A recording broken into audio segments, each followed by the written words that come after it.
Matt, are you really going to miss the birth of your child just to close a deal?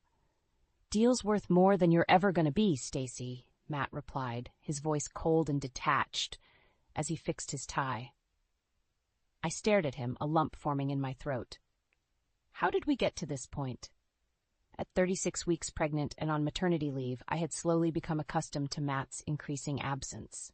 His real estate career consumed him, leaving little room for our marriage. Before my pregnancy, I was a dedicated marketing executive. Now, my days were filled with preparing for our baby boy, while Matt's days were filled with contracts and property viewings. Angie, my best friend since college, had been an incredible support. Stacy, you need to stop worrying about Matt and focus on yourself and the baby, she often said, her voice firm but kind. Easy for you to say, I replied once, tears pooling in my eyes. You're not married to a ghost. Angie squeezed my hand. You deserve better. Remember that. My parents, Lydia and Fred, lived nearby and were another source of steadiness in this storm. Dad helped set up the nursery, while Mom fussed over me, making sure I ate well and rested. Stacy, darling, you need to take it easy, Mom reminded me as she set a plate of food in front of me. Stress isn't good for the baby. Thanks, Mom.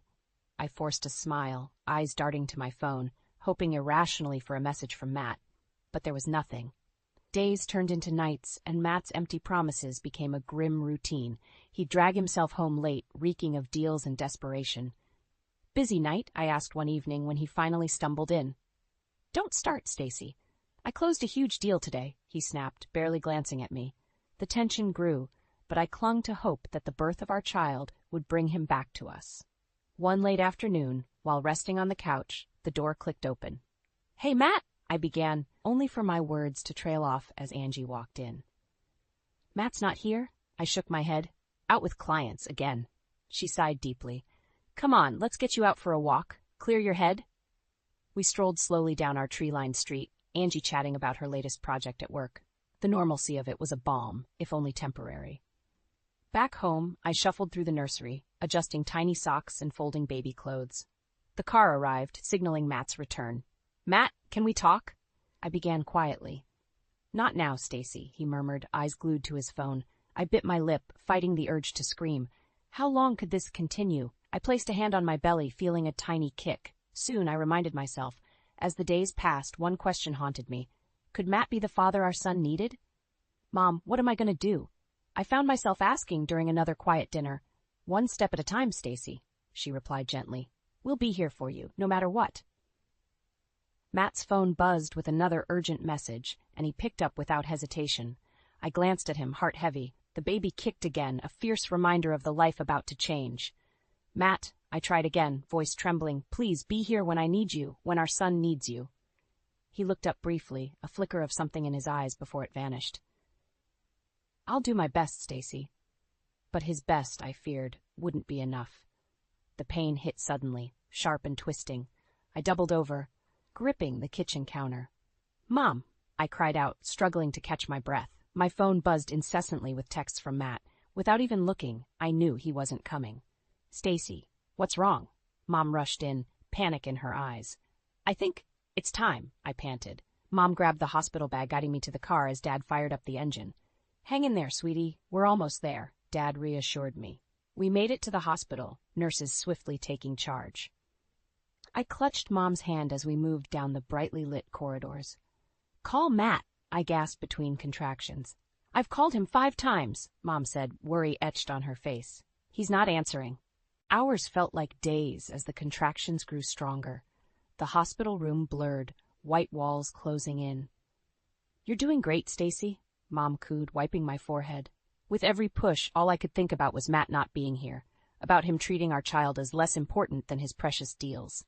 I ground my teeth, focusing on the baby's need to come out healthy. Finally, after what felt like an eternity, a wail filled the room. My son, my beautiful Nathan. He's perfect, Stacy, Mom said, tears streaming down her face as she handed him to me. I gazed at Nathan, emotions flooding me. The joy of holding him battled with the heartbreak of Matt's absence. As Nathan nestled in my arms, I forced myself to focus on his tiny face, his small breath against my skin. Meeting ran late. I'll come by later. Matt's text felt like a slap. I stared at his words, a cold anger growing inside me. Meeting ran late. Nothing about the birth of his son, just empty words delaying his inevitable absence. "Mom, he'll never change, will he?" I whispered, more to myself than to her. "One step at a time, honey," Mom replied, her voice breaking. Hours drifted by and Nathan fell asleep. Exhaustion took over and I dozed off with a tight grip on his little hand. I awoke to the shuffle of footsteps and the faint beep of machines, but no sign of Matt. Angie appeared, relief on her face. "How are you holding up, new mama? Look at him, Angie," I said, my voice fragile. "He's so beautiful." Angie leaned in to see Nathan, her expression softening. "He's perfect, Stacy. I'm sorry Matt's not here. You deserved better." Angie's words mirrored my own thoughts. Could I keep on hoping when it was clear Matt was never going to come through for us? Evening came, still no Matt. Nurses looked at me with kind pity, as did other new mothers with their partners by their sides. "Stacy, it's been a long day," Mom said gently. "Rest up. We'll take care of things." Nodding, I lay back, Nathan sleeping in his crib beside me. As fatigue pulled me under, one thing was painfully clear. Matt might never prioritize us. But as I glanced at Nathan, I knew I had to find a way forward. For him. For both of us. The hospital room door creaked open, and there stood Matt, looking at his phone instead of us. I glanced up from Nathan, my heart heavy with disappointment. "Finally decided to show up?" I said, unable to mask the bitterness in my voice. "Yeah, got here as soon as I could," he murmured, eyes still glued to his screen. "You missed our son's birth, Matt," I said softly, anger simmering just beneath the surface. He looked up briefly, barely glancing at Nathan before his gaze shifted back to his phone. "I had important clients, Stacy. It's not like you were alone. Your parents were here." I shook my head, disbelief all over my face. "He's your son. Doesn't that matter to you?" Matt sighed, slipping his phone into his pocket and finally stepping closer. He peered at Nathan, then back at me. "I'm here now, aren't I?" I didn't have the energy to argue. "Just hold him," I said, handing Nathan over. Matt held Nathan awkwardly, like he was a foreign object. His disconnect was palpable. "We need to talk, Matt," I began, watching him closely. "About us. About what's been happening." "Now? In the hospital?" He scoffed, eyebrow raised. "Yes, now. This can't wait," I insisted. "Our family can't wait." He handed Nathan back, turning towards the window. "What do you want me to say, Stacy? I'm trying to provide for us, to give us a good life." "A good life?" I echoed, incredulous. "A good life where you're never home? Where you miss the birth of your own child because of a meeting?"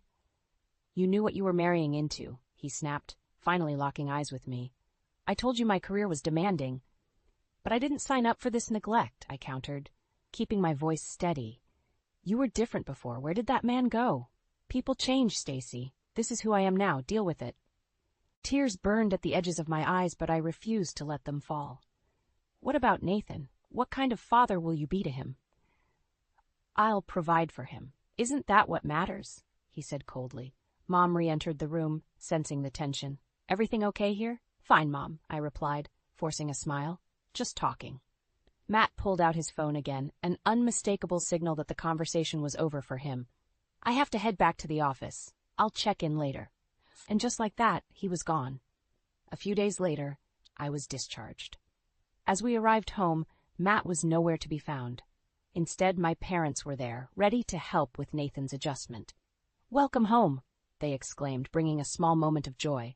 They helped me inside, talking about the future, but my mind kept drifting back to Matt's coldness. Flashbacks of our happy days taunted me, shared breakfasts, silly arguments over movies, and plans for a future that now seemed impossible. As I settled Nathan into his crib, I whispered, "We'll be okay, little one. I promise." Then, in a burst of determination, I pulled out my laptop and started searching. For answers, for help, for a way forward. Matt's neglect and ambition had pushed me to the edge, but for Nathan's sake, I would fight. He deserved better than this. We both did. Dad offered a comforting hug. "We're here for you, Stacy, whatever you need." I nodded, with tears finally spilling over. "Thank you, Dad. I'm going to need all the help I can get." I settled Nathan into his crib and stepped into the living room, where Matt sat with his laptop, typing away. The tension was thick as I took a deep breath. "Matt, we need to talk about our finances," I said, trying to keep my voice steady. He glanced up briefly, a hint of annoyance on his face. "What about them?" "How much have you spent on the condo?" I asked, my palms sweaty. It's an investment, Stacy, he replied dismissively, eyes drifting back to his screen. It'll pay off. An investment with our savings? I pressed, voice rising despite my effort to stay calm. And loans? He looked up again, irritation clear. You don't understand how business works. I understand that you're risking our future for it, I stated, struggling to keep my composure. Matt finally closed his laptop, glaring at me. This is about providing for our family and making sure we have the best. Or is it about impressing your father? I shot back, the words out before I could stop them. His eyes narrowed dangerously. Don't bring my father into this. He's already in it, Matt. You're trying to impress him at our expense, I accused, the pieces falling into place. Just then, the front door opened and Greg walked in. He raised an eyebrow at the tension. Am I interrupting something? No, Greg, just catching up on business, Matt said, his demeanor suddenly cooler. Greg smirked, nodding toward me. Stacy, you good? I nodded, taking a deep breath. Yeah, I'm fine. After an awkward pause, Greg turned to Matt. Did you tell her about the plan with the inheritance? I froze, eyes wide. What plan? Matt's face turned beet red. Greg, that's none of her concern. Greg shrugged. She's your wife, she should know. What plan, Matt? I demanded, stepping closer. Matt's jaw tightened. It's nothing, just a way to secure our family's future. He's using Nathan to gain favor with Daddy, Greg interjected, ignoring Matt's glare. Hoping a grandkid in his corner seals the deal. Is that true, Matt? I asked, my voice trembling with anger. Matt remained silent, his expression a cold mask. That silence said more than words ever could. I turned to Greg. Do you know how much debt Matt's gotten us into? Greg frowned. I didn't know the extent, but I figured it was bad.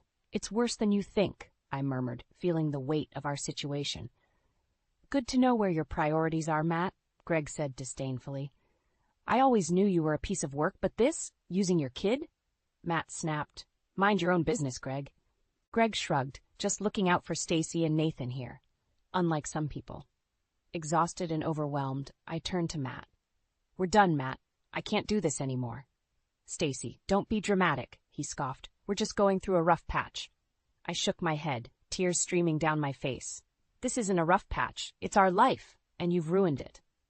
With that, I walked past Matt, past Greg, and into the room where Nathan slept peacefully, unaware of the storm outside. I knew one thing for certain. I had to protect him from this mess, from Matt's reckless ambition. The fight was just beginning, and I had to be ready. Greg's parting words echoed in my mind. If you need help, Stacy, you know where to find me. The door slammed behind me as I carried Nathan to the car, my heart racing. We're staying with my parents for a while, I said through gritted teeth, not even looking back at Matt. Stacy, don't do this. You're overreacting. Matt called after me. Ignoring him, I strapped Nathan into his car seat and started the engine. I drove in silence, anger and sorrow fighting for control. Upon reaching my parents' house, Mom and Dad were waiting on the porch, concern etched in their faces. What's happening? Dad asked as he took Nathan from my arms. Matt? He's ruining our lives with his schemes, I said, barely holding back tears. Inside, Mom offered me a hot tea while Dad rocked Nathan gently. Tell us everything, Mom urged. Between sips of tea, I recounted the details. The debt, the condo, Matt's twisted plan. Their expressions darkened with every word. He has the nerve to use Nathan as a pawn, Dad growled, his protective instincts kicking in. We'll sort this out. Later that evening, while Nathan napped, my phone buzzed. It was a message from Matt. We need to talk. Come home. I shook my head, knowing a meeting would only end in more frustration. Instead, I opened my laptop and began searching for legal advice. A fighting spirit gripped me. I couldn't let Matt ruin our lives. Days turned into a week. My parents helped with Nathan, providing a stable environment I sorely needed.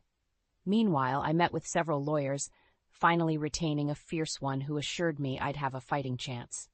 A knock on my parents' door startled me one evening. I opened it to find Matt standing there, an unfamiliar coldness in his eyes. Stacy, enough of this game. Come home, he demanded. This isn't a game, Matt. You've jeopardized our future, I replied, standing firm. You're making a big mistake, he sneered. Make this easy and come back. I crossed my arms, blocking the door. I won't let you drag Nathan and me down with you. Fine, he spat, tossing an envelope at me. Divorce papers. You're holding me back anyway. I stared at the envelope, shock rendering me speechless. Matt turned and walked away without another word.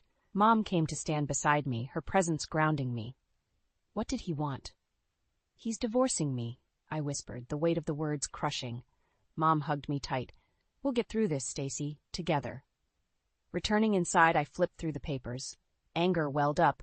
Matt had not only left me, but he had also outlined visitation rights and property divisions that favored him outrageously. No way would I let him get away with this. Days later, I learned from mutual friends in whispered conversations that Matt had moved in with a wealthy client, Celeste. The betrayal added fuel to my fire. Mom, Dad, I'm fighting back. I'm not letting Matt walk over me, I declared one morning. Good for you, Dad said, pride in his voice.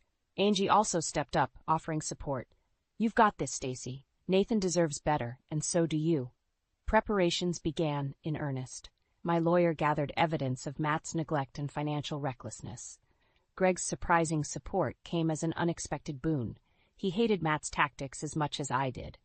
One evening, Greg said, Stacy, if you need anything, count on me. Matt's dug his own grave, and I'll help you cover him up. Nathan cooed in his crib while I fed him, my resolve strengthening. We're going to be okay, Nathan. I'll make sure of it. Despite Matt's attempts to drag us down, I felt a growing sense of purpose. The courtroom confrontation was coming, and I knew I had to be ready. For Nathan. For our future. For justice. Courtrooms always felt cold, no matter the season. Sitting beside my lawyer, Mrs. Hayes, the tension in the air thickened. Matt sat across from us with his attorney, looking smug as ever. Your Honor, Mrs. Hayes began, her voice strong and clear, we present evidence of Mr. Miller's financial recklessness and neglectful behavior towards his family. My heart pounded as she laid out documents showing Matt's misuse of our savings and the loans he'd taken without my knowledge. Pictures of unfinished nursery projects and messages ignored while I was in labor flashed on the screen. Matt's attorney, Mr. Collins, tried to counter. These are measures Mr. Miller took to ensure financial stability. His investment in the condo is for the family's benefit. Mrs. Hayes didn't miss a beat. That so-called investment jeopardizes their future. More importantly, Mr. Miller's neglect cannot be justified. She turned towards me, offering a reassuring nod. Stacy, could you explain how Mr. Miller's actions have impacted your life and the life of your son? I stood, my legs slightly trembling but my voice steady. Matt has been absent, physically and emotionally. He missed our son's birth because he was at a meeting. He took our savings and put us in debt for a condo to impress clients and gain his father's approval. And now he's living with another woman, showing zero regard for our family. Matt fidgeted, clearly uncomfortable with the spotlight on his failures. A few days later, while preparing for another round in court, a knock on my door revealed Greg. I have something that might help, he said, handing over a folder.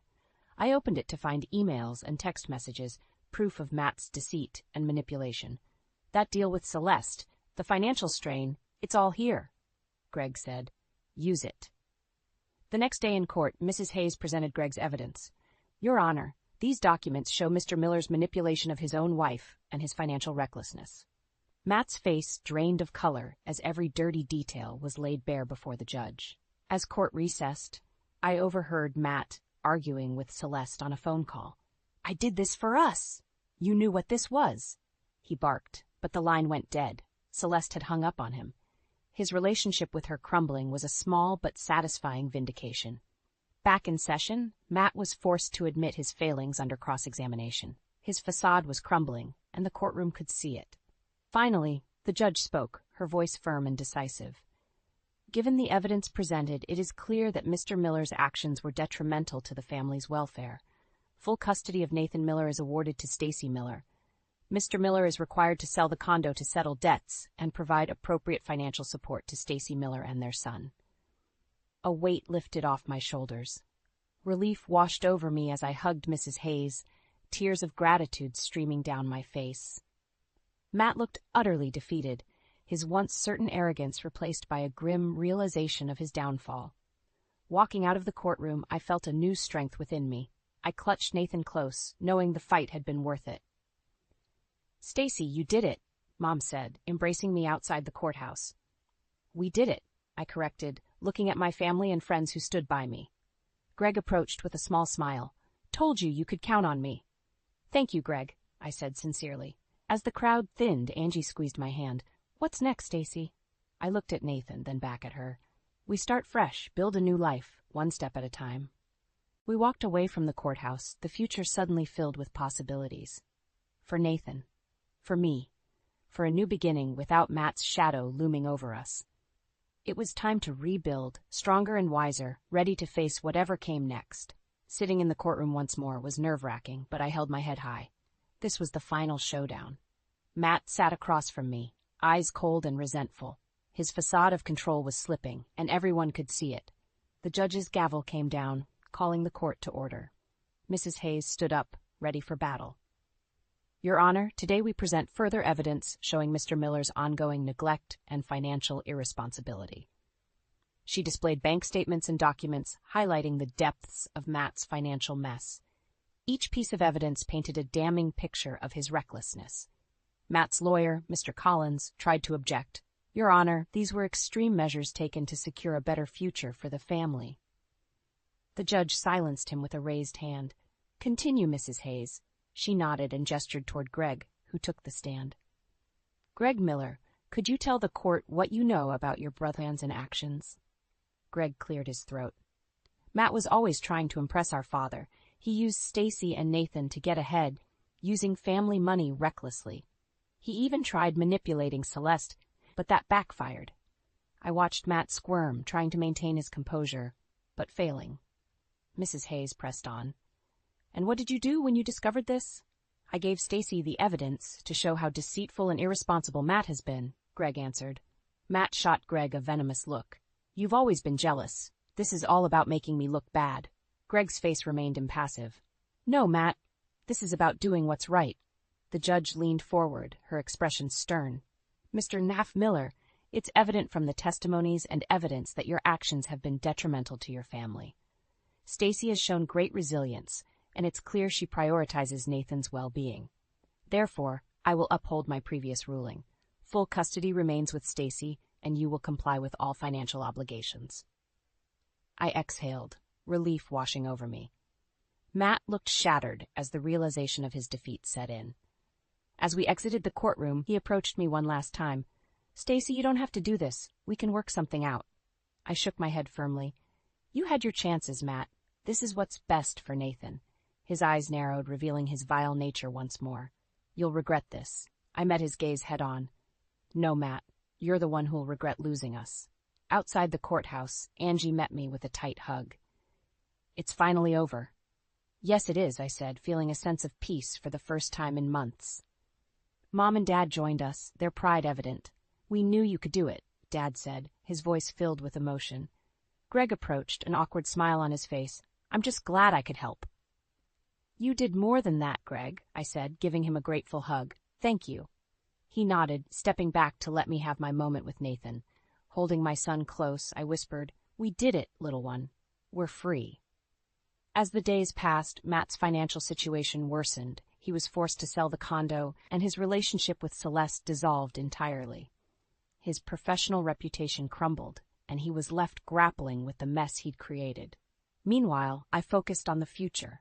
With the legal battles behind us, I began to rebuild our lives. I returned to work in marketing, finding joy in my career once more. Nathan thrived in the loving environment my parents, friends, and I provided. One night, as Nathan slept peacefully, I glanced around our cozy home, feeling a wave of gratitude. The journey had been rough, but we emerged stronger.